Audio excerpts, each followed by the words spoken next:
హైదరాబాద్లోని ప్రజాభవన్ వేదికగా జరగనున్న తెలుగు రాష్ట్రాల ముఖ్యమంత్రుల భేటీపై సర్వత్రా ఆసక్తి నెలకొంది. ఇందులో ముఖ్యంగా 6 డిమాండ్లను తెరపైకి తెస్తోంది తెలంగాణ ప్రభుత్వం. రాష్ట్ర ఏర్పాటు తర్వాత ఆర్డినెన్స్ ద్వారా ఆంధ్రప్రదేశ్లో కలిపిన 7 మండలాలను తిరిగి తెలంగాణలో చేర్చాలి అనేది మొదటి డిమాండ్. భద్రాచలం పంచాయతీ మినహా దానిని ఆనుకుని ఉన్న మిగిలిన పంచాయతీలను ఏపీలో విలీనం చేశారు. దీంతో భద్రాచలం పట్టణం ఒక ద్వీపకల్పంగా మిగిలింది. ఏపీ సరిహద్దు పంచాయతీల్లో ప్రాథమిక పాఠశాలలు మినహా హైస్కూల్ కూడా లేదు. ఇంటర్, డిగ్రీకి వెళ్లాలంటే చింతూరు, రంపచోడవరం వైపు వెళ్లాలి. దీంతో విద్యార్థులు 10వ తరగతితోనే చదువులు మానేస్తున్నారు. సరిహద్దు గ్రామాల్లో పోలీస్ కేసులైతే రిమాండ్కు, జైలుకు వెళ్లాలన్నా రంపచోడవరం, పాడేరు, రాజమండ్రి వెళ్లాల్సి వస్తోంది. పక్కనే ఉన్న 5 పంచాయతీలు తెలంగాణలో లేకపోవడంతో భద్రాచలం పుణ్యక్షేత్ర అభివృద్ధి ప్రశ్నార్థకంగా మారింది. దీంతో ఈ 5 పంచాయతీలను తెలంగాణలో కలపాలని కోరుతోంది తెలంగాణ.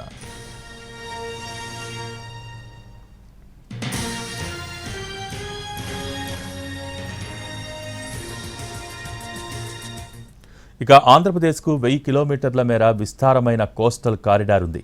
తెలంగాణకు ఈ తీర ప్రాంతంలో భాగం కావాలనే డిమాండ్ను కూడా ప్రధానంగా వినిపించనుంది. తెలంగాణకు ఓడరేవులు లేవు.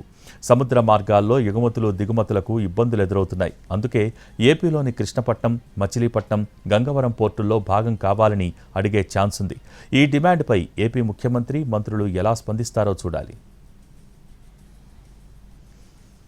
తెలుగు ప్రజల ఆరాధ్య దైవం తిరుమల శ్రీ వెంకటేశ్వర స్వామి. తిరుమల తిరుపతి దేవస్థానంలో భాగం ఇవ్వాలని భావిస్తోంది తెలంగాణ సర్కార్.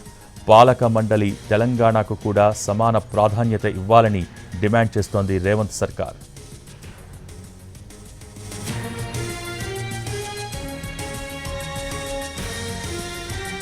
తెలుగు రాష్ట్రాల సీఎంల సమావేశంలో చర్చకు వచ్చే ప్రధాన అంశాల్లో ఒకటి కృష్ణా జలాల పంపిణీ. రాష్ట్ర ఏర్పాటు తర్వాత 2015లో జరిగిన నీటి పంపకాల్లో తమకు అన్యాయం జరిగిందనే వాదన మొదటి నుంచి వినిపిస్తూ వస్తోంది తెలంగాణ.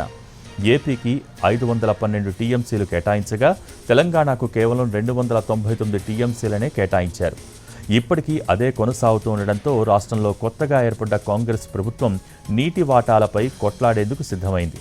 ఆ వాటాలు కేవలం వాటర్ ఇయర్కు మాత్రమేనని ప్రభుత్వం తేల్చి చెప్తోంది. కృష్ణా జలాల్లో 811 టీఎంసీల నీటి లభ్యత ఉంది. అంతర్జాతీయ నీటి పంపిణీ సూత్రం ప్రకారం క్యాచ్మెంట్ ఏరియా నిష్పత్తిలో నీటి పంపకాలు జరగాలి. అదేవిధంగా తెలంగాణకు 558 టీఎంసీల నీటిని కేటాయించాలని డిమాండ్ చేస్తోంది తెలంగాణ.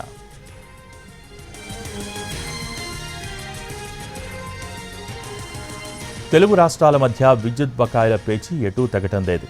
రాష్ట్ర అవతరణ అనంతరం 2014 జూన్ 2వ తేదీ నుంచి 2017 జూన్ 10వ తేదీ వరకు ఏపీ జెన్కో నుంచి తీసుకున్న విద్యుత్తుకు గాను 3,441 కోట్లను సకాలంలో చెల్లించనందుకు ఆలస్య రుసుము సర్ఛార్జి కింద మరో 3,315 కోట్లు చెల్లించాలని ఏపీ అడుగుతోంది.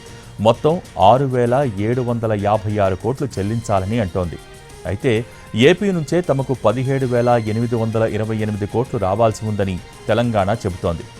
ఏపీకి కట్టాల్సిన కరెంటు బిల్లులు, ఆలస్య రుసుము సర్ఛార్జి మొత్తం కలిపి 4,887 కోట్లు మాత్రమే అవుతాయని, అవి పోను ఇంకా తమకు 12,940 కోట్లు రావాల్సి ఉందని తెలంగాణ వాదిస్తోంది.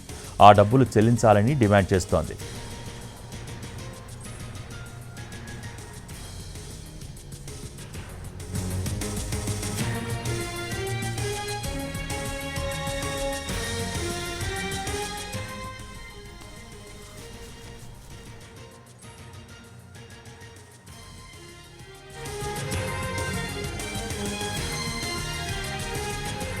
హైదరాబాద్లోని ప్రజాభవన్ వేదికగా జరగనున్న తెలుగు రాష్ట్రాల ముఖ్యమంత్రుల భేటీపై సర్వత్రా ఆసక్తి నెలకొంది. ఇందులో ముఖ్యంగా 6 డిమాండ్లను తెరపైకి తెస్తోంది తెలంగాణ ప్రభుత్వం. రాష్ట్ర ఏర్పాటు తర్వాత ఆర్డినెన్స్ ద్వారా ఆంధ్రప్రదేశ్లో కలిపిన 7 మండలాలను తిరిగి తెలంగాణలో చేర్చాలి అనేది మొదటి డిమాండ్. భద్రాచలం పంచాయతీ మినహా దానిని ఆనుకుని ఉన్న మిగిలిన పంచాయతీలను ఏపీలో విలీనం చేశారు. దీంతో భద్రాచలం పట్టణం ఒక ద్వీపకల్పంగా మారింది. ఏపీ సరిహద్దు పంచాయతీల్లో ప్రాథమిక పాఠశాలలు మినహా హైస్కూల్ కూడా లేదు. ఇంటర్, డిగ్రీకి వెళ్లాలంటే చింతూరు, రంపచోడవరం వైపు వెళ్లాలి. దీంతో విద్యార్థులు 10వ తరగతితోనే చదువులు మానేస్తున్నారు. సరిహద్దు గ్రామాలలో పోలీసు కేసులైతే రిమాండ్కు జైలుకు వెళ్లాలన్నా రంపచోడవరం, పాడేరు, రాజమండ్రి వెళ్లాల్సి వస్తోంది. పక్కనే ఉన్న 5 పంచాయతీలు తెలంగాణలో లేకపోవడంతో భద్రాచలం పుణ్యక్షేత్ర అభివృద్ధి ప్రశ్నార్థకంగా మారింది. దీంతో ఈ 5 పంచాయతీలను తెలంగాణలో కలపాలని కోరుతోంది తెలంగాణ.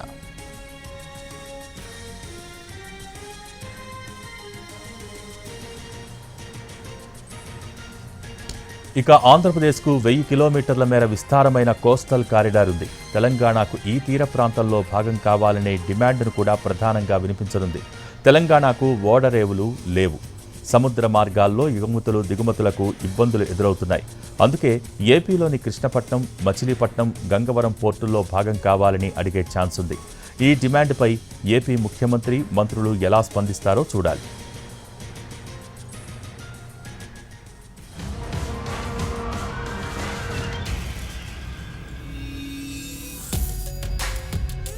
తెలుగు ప్రజల ఆరాధ్య దైవం తిరుమల శ్రీ వెంకటేశ్వర స్వామి.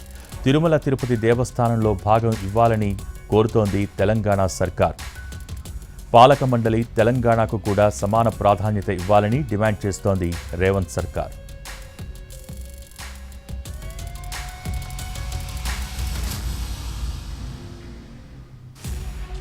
తెలుగు రాష్ట్రాల సీఎంల సమావేశంలో చర్చకు వచ్చే ప్రధాన అంశాలలో ఒకటి కృష్ణా జలాల పంపిణీ. రాష్ట్ర ఏర్పాటు తర్వాత 2015లో జరిగిన నీటి పంపకాల్లో తమకు అన్యాయం జరిగిందనే వాదన మొదట్నుంచే వినిపిస్తూ వస్తోంది తెలంగాణ. ఏపీకి 512 టీఎంసీలు కేటాయించగా తెలంగాణకు కేవలం 299 టీఎంసీలనే కేటాయించారు. ఇప్పటికీ అదే కొనసాగుతూ ఉండడంతో రాష్ట్రంలో కొత్తగా ఏర్పడ్డ కాంగ్రెస్ ప్రభుత్వం నీటి వాటాలపై కొట్లాడేందుకు సిద్ధమైంది. ఆ వాటాలు కేవలం ఆ వాటర్ ఇయర్కు మాత్రమేనని ప్రభుత్వం తేల్చి చెప్తోంది. కృష్ణా జలాల్లో 811 టీఎంసీల నీటి లభ్యత ఉంది. అంతర్జాతీయ నీటి పంపిణీ సూత్రం ప్రకారం క్యాచ్మెంట్ ఏరియా నిష్పత్తిలో నీటి పంపకాలు జరగాలి. అదేవిధంగా తెలంగాణకు 558 టీఎంసీల నీటిని కేటాయించాలని డిమాండ్ చేస్తోంది తెలంగాణ.